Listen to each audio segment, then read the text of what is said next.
Bonjour, bienvenue à l'émission Rencontre. Aujourd'hui, nous rencontrons pour la deuxième fois Michel Bertrand, que nous avons vu une semaine précédente, parce que ce monsieur Michel Bertrand parle beaucoup et il est tellement intéressant qu'on a décidé de le réinviter parce que la dernière fois, Michel, bonjour Michel. Bonjour Robert. On s'était rendu au Cégep où tu avais décidé, tu avais été le premier à être, le premier homme, le premier garçon à étudier en technique infirmière. En technique infirmière. C'est ça. Même si ton cœur était dans la forêt, tu avais décidé d'aller en technique infirmière parce que ça t'était révélé pendant un séjour à l'hôpital où tu avais vu les relations humaines qu'il y a dans un hôpital. C'est ça qui t'intéressait, c'est ça? Oui. OK.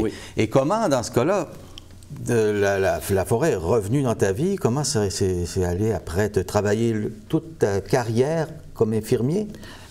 Écoute, en fait, j'ai travaillé comme infirmier. J'ai fait ma formation, puis quand j'ai défoncé des portes, j'allais le dire avant que la mission finisse, la dernière émission. Mais je me rappellerai toujours, écoute, madame, je ne sais pas si je peux dire son nom, elle est décédée probablement aujourd'hui, c'est Madame de la Beauce, puis ça, puis elle était tellement gentille, mais elle aussi était confrontée à quelque chose de nouveau. Un gars dans sa classe, dans un monde de femmes. C'était les sœurs et bonnes religieuses de l'Hôtel-Dieu de Québec qui faisaient le cours et là, il y a un loup dans la bergerie, là, tu comprends-tu? Il y avait vraiment ça, c'était perçu comme ça par mon institutrice, Mme Chabot, puis tout ça. Alors, le premier travail, premier cours, et moi, je l'ai dit au début, comment j'étais timide, gêné, là, maladif, là, avec les filles, avec les femmes, quand j'étais jeune, puis tout. Puis encore aujourd'hui, j'étais un peu comme ça. Ça paraît peut-être pas, mais je le suis comme ça. Puis, de m'embarquer avec 60 filles, là, tout seul dans le cours. Mais je suis quelqu'un quand même assez autonome, puis je fais mes affaires, puis c'est comme ça, puis tout. Bon, alors j'ai dit, anyway, je l'essaie, regarde. Alors, premier travail, la maîtresse dit, je dis toujours la maîtresse, et vous allez faire le travail, une recherche sur Florence Nightingale, c'est celle qui a créé le nursing, qu'on appelle le nursing, les soins infirmiers, tout ça. Et c'est un petit livre que tu fais le résumé. C'était un travail absolument banal pour commencer l'année, dans les premiers jours, puis tout ça. Alors, je lis le petit livre de Florence, puis j'ai fait une belle mise en page, une ou deux pages, comme toutes mes camarades. Et là, tout d'un coup, le lendemain, Mme Chabot présente les travaux, les gens, les notes. Et il y avait seulement une personne dans le groupe. Tout le monde avait des scores de 80, 90, 95. Puis j'avais fait ça en collaboration avec 2 ou 3 de mes amis de l'école à ce moment-là. Et j'avais un travail que je considérais vraiment incomparable à tout le monde. Et tout le monde avait 95, 98, 90 %. Il y avait seulement une personne qui avait 40 %. Oh! Et c'était moi. Oh! C'était le loup dans la bergerie. Alors, écoute, là... j'ai dit, oh, il y a quelque chose qu'elle ne comprend pas, que je vais devoir expliquer. Et alors, ça m'a fait, ce choc-là m'a fait surpasser ma timidité. Et je me suis dit, à la fin de la classe, tout le monde sort, mais moi, je vais rester avec Yvette et puis on va se parler. C'est drôle, en tout cas. Mais qu'est-ce qu'elle n'avait pas compris? Alors j'ai dit, Madame Chabot, j'ai dit, je comprends pas, mais je devine. J'ai dit, tout le monde à 95 %, j'ai fait un travail très comparable, je l'ai fait en collaboration avec des amis, puis tout ça, puis j'ai lu leur affaire, puis la mienne, puis j'ai dit, c'est bizarre que j'ai juste 40 %. Et là, elle commence, elle part, puis ça l'a soulagée, on aurait dit, là. Elle dit, Monsieur Bertrand, dit, vous savez, elle dit, j'ai l'impression que vous êtes quelqu'un qui vous cherchez, elle dit que vous ne savez pas trop dans quoi vous orienter, puis tout ça, puis tout. Puis là, c'est comme, j'étais la brebis égarée, comprends-tu? Elle cherchait à te faire sortir, quoi, c'est ça? Elle voulait absolument que je démissionne. Elle voulait absolument que je démissionne. Et là, c'était comme le traitement choc. On va le savoir, qu'est-ce qu'il y a dans Johnny Wynne. Et moi, écoute, j'écoute tout ça un peu estomaqué, puis je prépare ma rétorque. J'ai dit comment? Bon. Et là, tout simplement, spontanément, je dis ceci à Mme Chabot. Madame Chabot, je me rappelais toujours, j'étais debout, puis elle était tout petite, et puis elle était assise sur le pupitre de la tribune. J'ai dit, Mme Chabot, moi, là, j'ai dit, je suis pas perdu. J'ai dit, je suis un homme extrêmement timide. Je sais dans quoi je m'embarque. J'ose affronter dans quelque chose que je ne connais pas avec 60 filles, et puis je suis prête à aller là-dedans. J'ai dit, je sais ce que je vais. Je suis déterminé, et je pense que c'est injuste. Je suis convaincu que c'est injuste la note que vous m'attribuez. C'est probablement peut-être pour me tester. Si c'est ça, je vous dis ce que j'en pense, puis si c'est pour me faire débarquer, ça ne marche pas, là. En tout cas, j'avais été très poli, et ça avait duré 30 secondes d'intervention, ça a été fini. Fini. T'étais accepté après ça. Ah ben non, mais après ça, elle a bien vu qu'elle avait fait une colère dans le vide, là, tu sais, elle a une espèce de réaction qui n'avait aucun sens, là. C'est comme si c'était rendu un peu... presque pas ridicule, mais quelque chose, j'ai manqué mon coup, là, tu sais. Donc, ça a fait... C'est ça. Ça a parti de même, mon cours. Après ça, ben ça quand même, là, alors, les profs se sont parlé, là, il y avait d'autres profs, là, elle a dit, lui, là, En tout cas, je pense qu'il y va. Et ben après ça, ben c'est ça. J'ai fait mon cours, ça a bien été. Un autre gars s'est ajouté à la deuxième année, puis un troisième à la troisième année. Finalement, ben tranquillement, c'est venu. Là, quelques gars en technique infirmière, aujourd'hui, il y en a plus, heureusement. Puis moi, je me rappelle d'avoir dit à Mme Chabot, vous savez, Mme Chabot, il n'y a pas juste les femmes qui sont malades, parce que là, ce sont des femmes. Tu sais, la relation homme-femme, le genre, là, dans la religion, était très... tu sais, espèce de scrupule, des fois, qu'il pouvait y avoir parce qu'un infirmier va laver une femme nue, tu sais, une personne âgée. Alors, il y avait peut-être de tout ça, dans tout ça, de ne pas être capable de voir un homme faire ça. Et j'avais dit à madame, parce qu'à l'inverse, un homme qui a 80 ans se fait laver par une femme, une jeune fille, flambant nue dans son bain. Alors, j'ai dit, vous savez, madame Chabot, dans notre vie, il y a des hommes, mais il y a des femmes aussi, puis il y a des hommes aussi. Alors pourquoi que les hommes et les femmes ne peuvent pas se soigner entre eux? Je me rappelle avoir dit ça aussi. Alors là, ça aussi, ça avait été... Ah bon, quand même, un pionnier, effectivement. Comme oui, c'est ça. Tu as terminé ton cours, tu as travaillé ensuite dans écoute, j'ai fini mes 2 dernières journées de stage, c'était à l'urgence à l'Hôtel-Dieu de Québec. C'était mes 2 derniers jours. Après ça, c'est fini. C'était fini, là, c'était l'examen de l'ordre, puis tout ça, que j'ai pas eu misère. Et je fais à 16 heures, la deuxième journée d'urgence. Écoute, dans 3 ans que j'avais appris, dans 2 journées, tu sais, dans une urgence, hein, comment ça roule? Oui, ça roule. Puis à l'époque, c'était ça aussi, c'était le jour en plus, là. Donc, tu sais, tu fais toutes les techniques, là, des solutés, je n'avais mis, je ne sais pas comment, des sondes, toutes les techniques, là. Puis j'aime ça, faire ça. J'étais quand même assez habile, sans prétention, là. J'étais quand même assez habile, puis bon. Alors ça, je pars avec des petites pattes, et puis à 4 heures, je m'en vais voir mon Dieu, comment elle s'appelait? Surveilleux. Tu te rappelles des noms? Oui, c'est les religieuses qui nous engageaient encore en 75 à l'Hôtel-Dieu. Et ils ont été dans l'Hôtel-Dieu plusieurs années, jusqu'aux années 80, fin des années 80. Et là, ben, j'ai dit surveilleux, j'ai dit... Parce que préposé, c'est vrai, préposé, je travaillais comme préposé à l'hôpital Laval. J'adorais ça, là, en réadaptation. Tout en étudiant, là? En étudiant, un travail d'été, là, j'étais entré à Laval comme préposé durant ma formation, puis moi, Laval m'attendait, là, tu sais. Et là, je vais voir surveilleux, puis j'avais tellement aimé, puis j'ai tellement fait de choses, appris de choses en ces 2 jours de technique-là. J'ai dit, bien, j'aimerais ça travailler ici, mais j'ai dit, si... Bon, puis...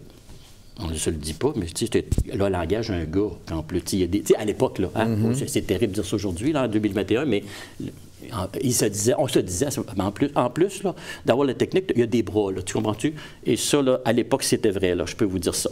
Donc, le lendemain, je dis à surveilleux, si je ne peux pas travailler ici, c'est pas grave, je m'en vais à l'hôpital Laval, il m'attend.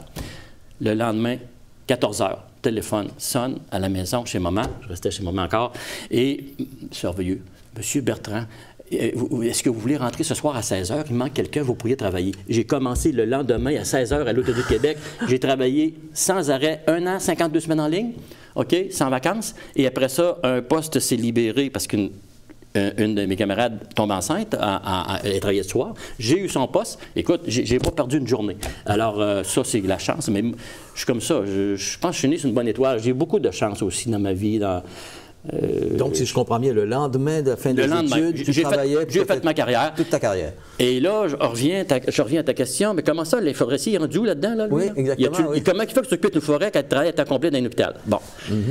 Alors, ben là, ce petit bout-là, oui, c'était le fun. Puis, au moment que c'est le fun, tu as une job en partant. Puis, ben oui. Bon.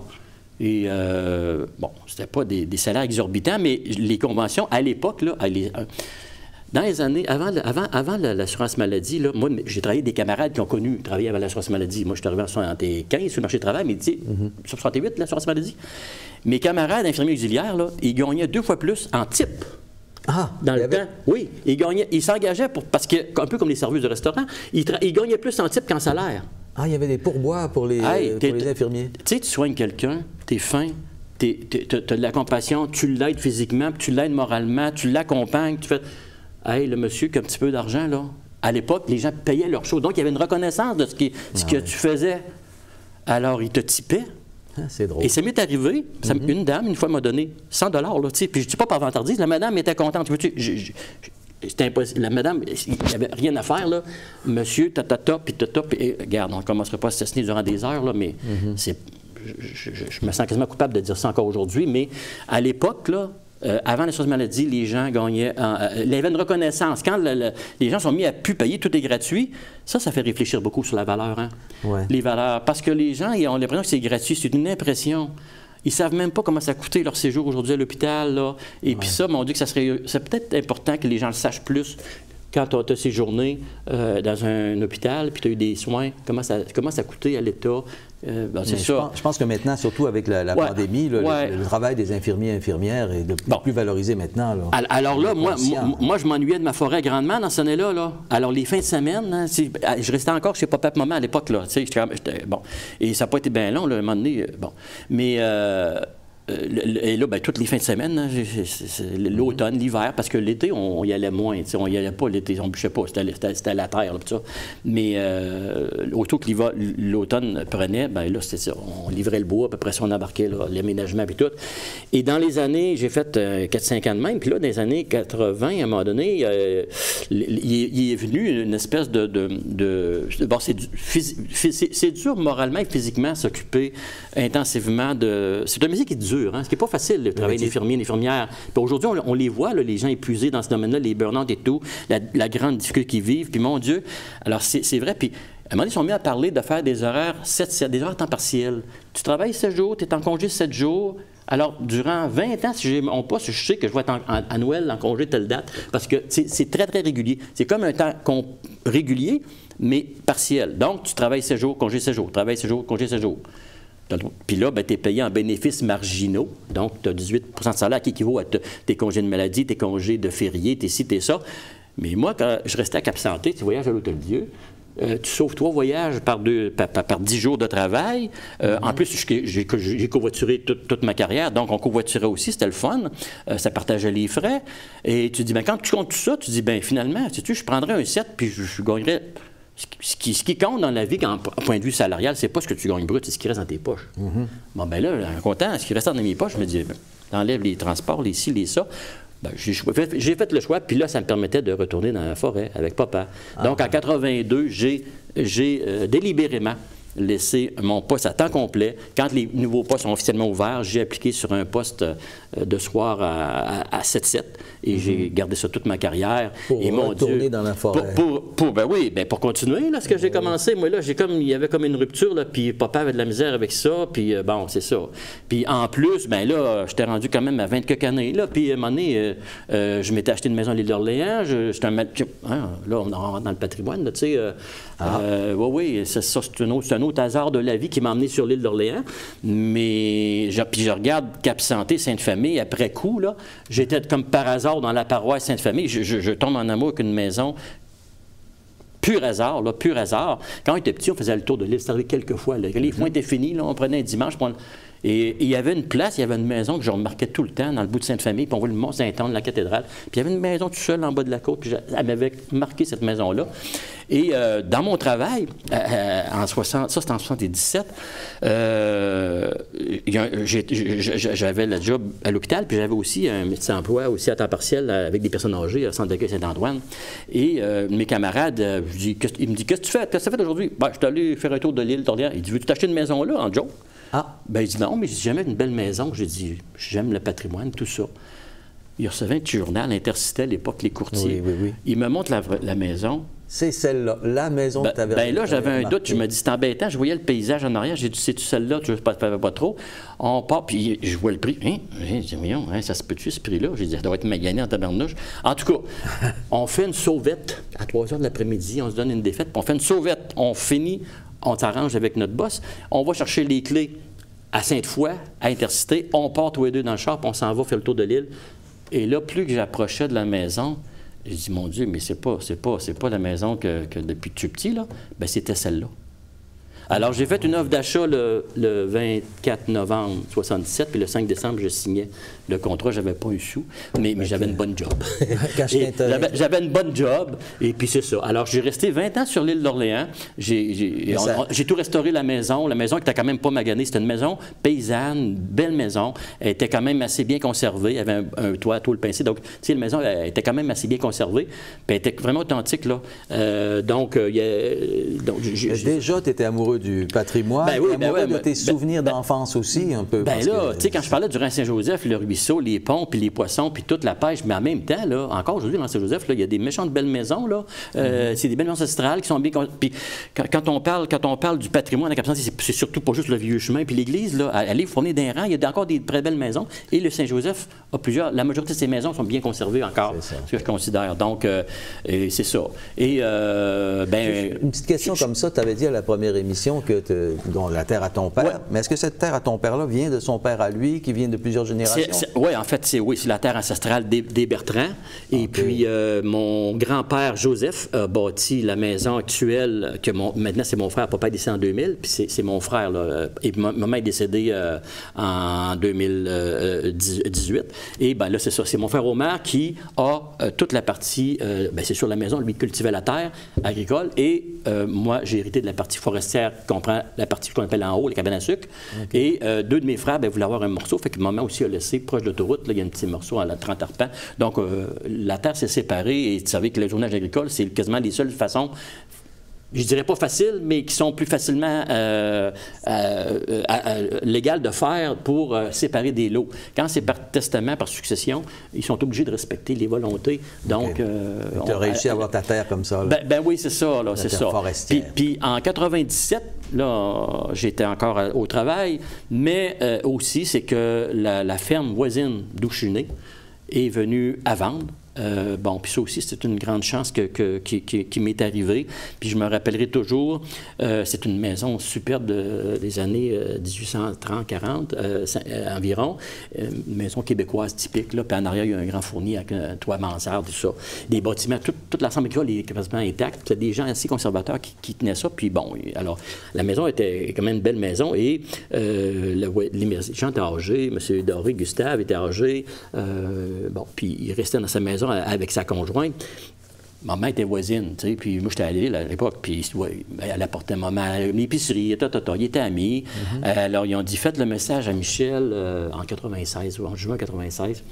La terre va être à vendre, c'est le premier qui on le dit. Alors, écoute, cela est encore coup de canon dans mon cheminement de vie, parce que je prévoyais revenir à ma retraite. Il me restait peut-être 5, 7, 8, en 97. Je disais, mettons qu'il me reste 10, 15 ans. Mais dans ma tête, je revenais à Cap-Santé, là. Ça fait que je suis revenu précisément en 97, puis actuellement, on est en train de restaurer toute la maison. Monsieur Doré est décédé, sa conjointe a gardé la maison, on s'est organisé pour qu'elle reste là. Et puis, c'est ça. Donc, tu avais la maison à côté, finalement, de ta terre.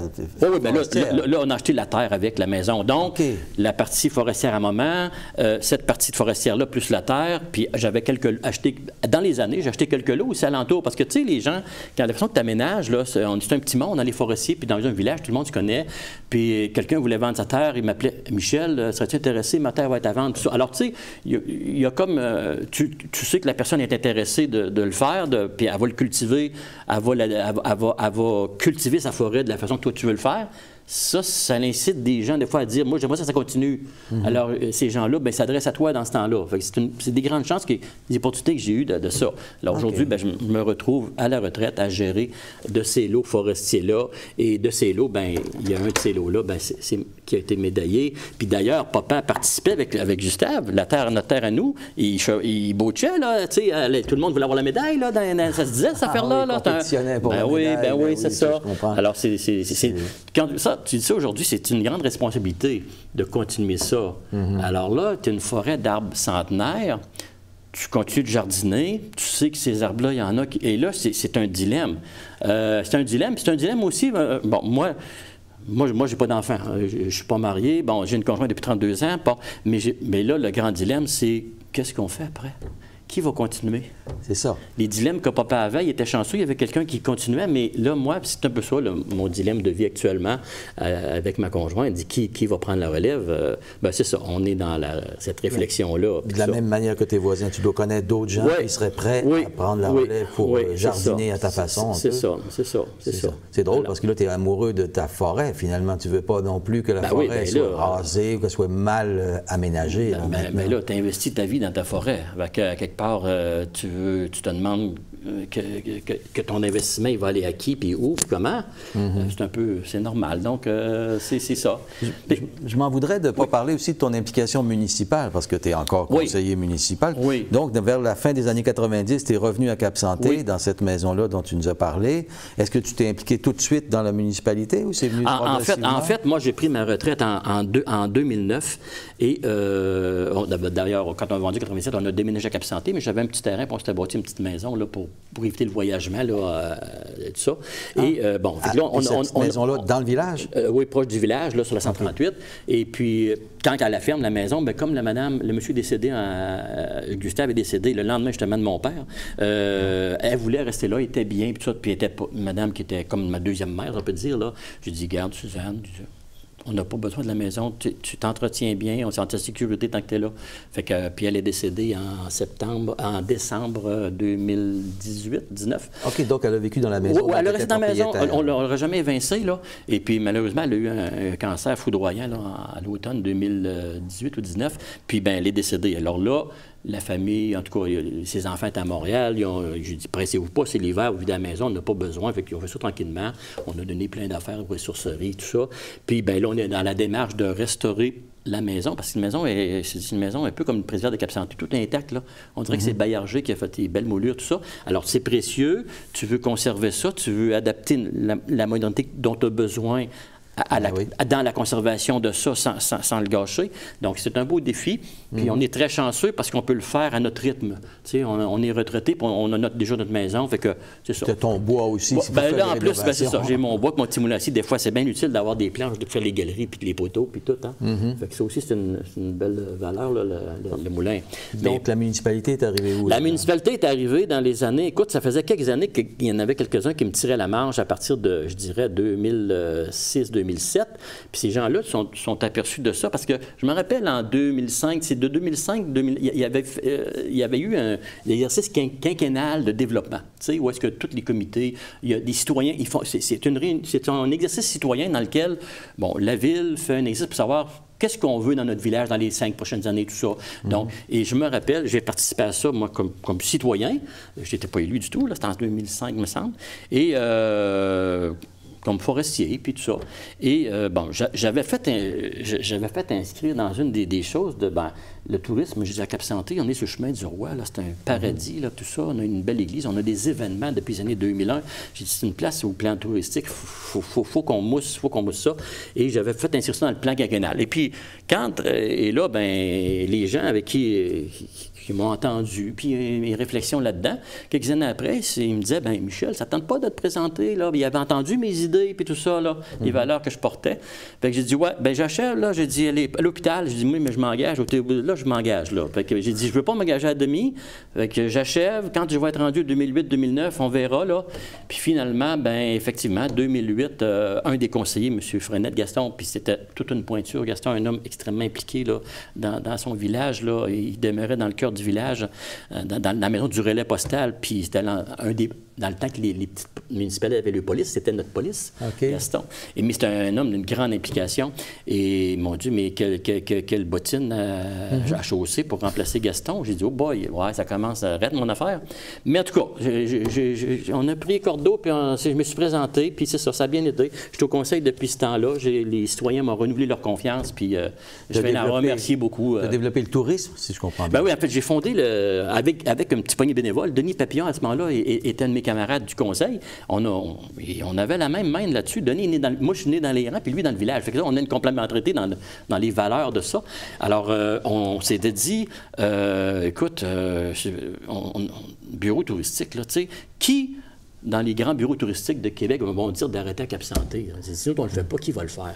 Fait qu'on dit, garde, on fait un projet, on a des petites maisonnettes du Noël d'antan, on met ça à la place de l'église, bon, les jeunes avec des programmes, on va essayer de faire un emploi d'été avec ça, puis du bénévolat à travers. On va voir ce que ça donne. On accueille les touristes, on leur dit, il y a un Noël d'antan, il y a un ci, il y a un ça, on a une plage, on a une passe à saumon, puis pas que ça, il y a un bon restaurant là-bas, puis à Port-Neuf, puis va à Saint-Raymond, puis la chose. Alors là, on travaille avec la MRC là-dedans, là, on ne travaille pas tout seul pour toi, là. Alors, Port-Neuf, là, c'est beau, là, pas un Cap-Santé. Fait que c'est comme ça. Et là, écoute, notre premier été, c'est à la place de l'église, 2500 visiteurs. Quand même. Qui deviennent à nous demander de l'information, puis on lui dit comment que c'est beau, puis ils nous disent. Là, tu entends ce que les autres disent de nous 3000 fois par été. Alors, ça l'a... Hop là! C'est pas de l'argent gaspillé, là, à un moment donné. Tu sais, c'est dur d'investir dans la culture, le tourisme, parce qu'il faut que tu prouves la rentabilité de ça. C'est vrai. Bon, alors là, tu viens de faire comme une démonstration en statistique de l'importance que ça a d'expliquer nos attraits, d'expliquer ça. Alors, la Ville a adhéré à ça et a supporté ça, puis le supporte encore. Hein? Et puis moi, je vais finir là en novembre et je suis très, très heureux parce que, justement, la Ville, cette année, a engagé en 2021 Mme Pouliot, qui est une ressource officielle qui va prendre le relais pour le tourisme. Ça. D'ailleurs, la Ville, on a acheté le presbytère, on le sait, hein, il y a quelques années, la fabrique. Donc, l'accueil touristique va s'en aller là. Le petit café va démarrer là, géré avec des jeunes, tout ça, petite sandwicherie, là. Donc, tout ça, là, c'est comme... c'est comme, merci beaucoup, là, tout le monde a compris qu'est-ce qu'on a fait. Ça là, c'est tellement gratifiant de partir dans ce climat-là.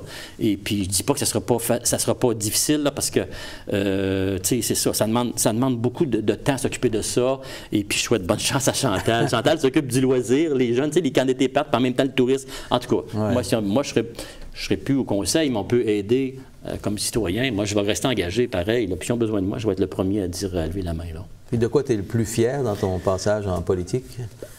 Écoute, j'ai pas parlé, mais regarde, ici, là, ça, là. Fédération moi, là, motocycliste. Oui, bien, regarde, mon gilet en tour, c'est tatoué Cap-Santé, puis par-dessus, je mets souvent cette chemise-là, dans les belles occasions.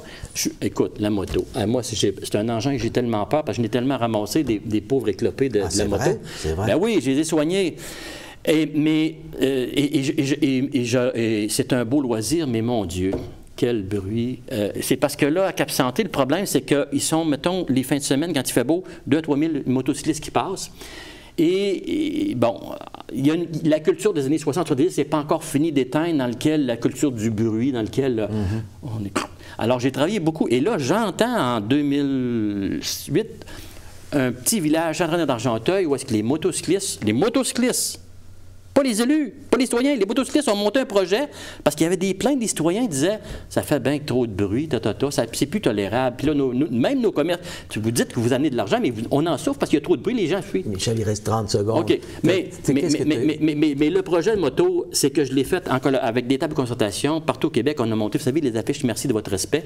Ah, c'est vous autres, ça, les affiches les motos. Mais moi, j'ai coordonné toutes les tables dans 5 régions touristiques du Québec. Aujourd'hui, les pancartes sont partout à grandeur du Québec. Ça m'a valu d'être finaliste au prix Jean-Marie Moreau en 2014. Et puis, c'est une grande fierté, c'est ça. Mais oui. OK. Merci beaucoup, Michel. C'était tout le temps, comme le Bip vient de nous le dire, c'était tout le temps dont on disposait.